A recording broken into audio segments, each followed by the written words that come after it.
કોઈ પણ શાકનો સ્વાદ 2 ગણો નહીં પણ 4 ગણો વધારવો હોય તો આજનો મસાલો જરૂરથી બનાવીને સ્ટોર કરજો.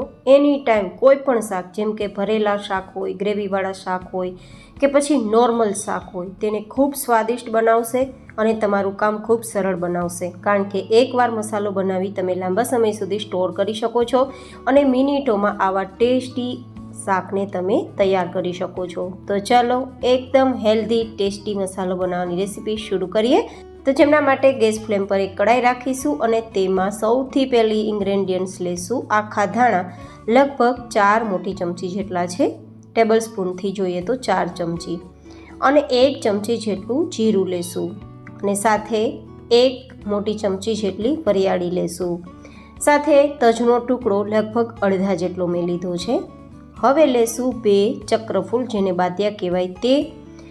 સાથે લેશું અડધી ચમચી જેટલા લવિંગ અને 2 મોટી એલચી, જેને કાળી એલચી કહેવાય તે. સાથે ઉમેરીશું સૂકા લાલ મરચાં 5 થી 6 નંગ જેટલા. તમે તીખાસ પ્રમાણે વધઘટ કરી શકો. અને તમાલપત્ર લગભગ 2 નંગ જેટલા. હવે આ બધા જ મસાલાને એકદમ હલકા, એટલે કે બળે નહીં તે રીતે શેકવાના છે, જેથી મસાલામાં રહેલું મોઇશ્ચર બંધ થઈ જાય અને લાંબા સમય સુધી આપણો મસાલો સારો રહે. બસ ધીમા ગેસની ફ્લેમ પર 1-1.5 મિનિટ માટે શેકશો તો મસાલાની એકદમ સોંધી સુગંધ પૂરા કિચનમાં ફેલાઈ જશે. બિલીવ મી ગાઈઝ, આ મસાલો એકવાર ઘરે તૈયાર કરજો, ગરમ મસાલાની જરૂર બિલકુલ નહીં પડે. અને ભરેલા શાક હોય, ગ્રેવીવાળા શાક હોય કે નોર્મલ રૂટીન શાક હોય, તેમાં માત્ર 1-2 ચમચી મસાલો ઉમેરવાથી 4 થી 5 ગણો તમારો શાકનો સ્વાદ વધી જશે. હવે આ મસાલાને ઠંડા કરવા સાઈડમાં રાખી દેશું અને સાથે લઈશું 4 ચમચી જેટલા કાચા મગફળીના દાણા, જેને માત્ર આપણે સેમી રોસ્ટ કરવાના છે, એટલે કે અંદરથી કાચો ટેસ્ટ નીકળે ત્યાં સુધી જ શેકવાના છે. તો ગેસની ફ્લેમ ધીમી રાખીને શેકશું. અહીંયા આપણે ચણાના લોટનો ઉપયોગ નથી કરવાના, તેમ છતાં મસાલો એટલો સ્વાદિષ્ટ બનશે કે વાત ના પૂછો. ગ્રેવીવાળા શાકમાં પણ ઓછા તેલમાં તમારે શાક તૈયાર કરવું હોય તો પણ સ્વાદિષ્ટ બનશે. ભરેલા શાકમાં પણ ઓછું તેલ ઉમેરીને સ્વાદિષ્ટ શાક તૈયાર કરવું હોય તો પણ તૈયાર થશે. તેમના માટે આ મસાલો બેસ્ટ રહેશે. હવે આ શિંગદાણા છે એકદમ સરસ શેકાઈ ગયા છે. ફોતરી નથી કાઢવાની, માત્ર અંદરથી કાચો ટેસ્ટ નીકળે ત્યાં સુધી શેકવાના છે. તો તેને પણ નીચે લઈને ઠંડા કરી લેશું. અને હવે લેશું અહીંયા આપણે તલ. અહીંયા આપણે લગભગ 2 ચમચી જેટલા તલ લીધા છે, જેને પણ આ રીતે 1 મિનિટ માટે ધીમા ગેસની ફ્લેમ પર શેકવાના છે.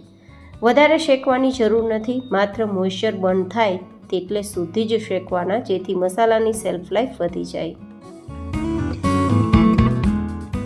હવે આ તલની અંદર જ આપણે ઉમેરીશું ટોપરાનું છીણ, લગભગ 2 ચમચી જેટલું.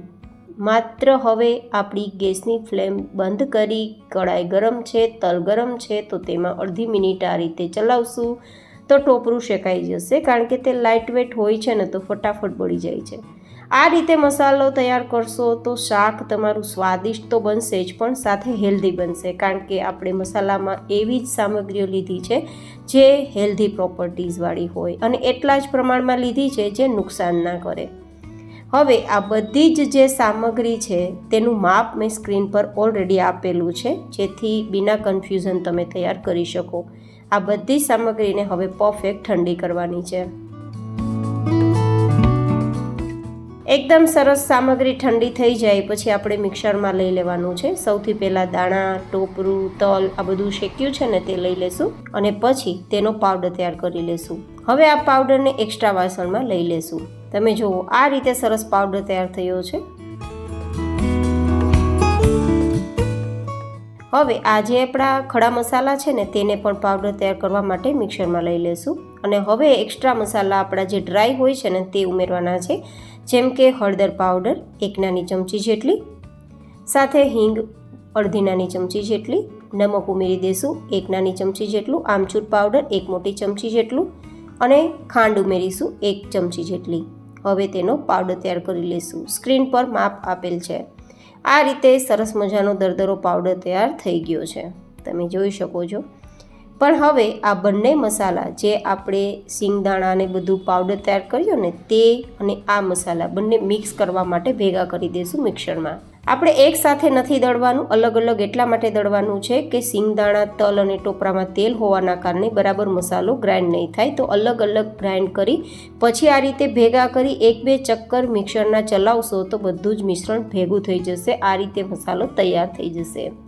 તો તૈયાર થયેલ મસાલાને એર કન્ટેનરમાં ભરી જો ફ્રીજમાં રાખશો તો 6 મહિના સુધી અને બહાર રાખશો તો 2 મહિના સુધી તમે કોઈ પણ શાકમાં ઉમેરી શકો છો, જેમ કે ભરેલા શાક, ગ્રેવીવાળા શાક કે પછી નોર્મલ રૂટીનના શાક. જો હું તમને અહીંયા રીંગણા ભરીને બતાવું છું તે જ રીતે આખા મરચાં ભરીને જો તમારે તૈયાર કરવા હોય તો તે પણ કરી શકો છો.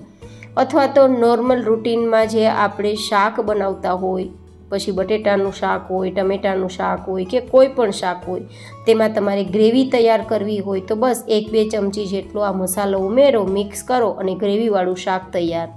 અથવા તો રૂટીન શાકમાં પણ તમારી જરૂરિયાત પ્રમાણે તમે મસાલો ઉમેરીને શાક તૈયાર કરી શકો છો. તમે જોઈ શકો છો એટ્રેક્ટિવ સબ્જી તૈયાર કરતો આપણો આ મસાલો તૈયાર છે. તમને મારી આજની આ રેસીપી કેવી લાગી કોમેન્ટમાં જરૂર બતાવજો.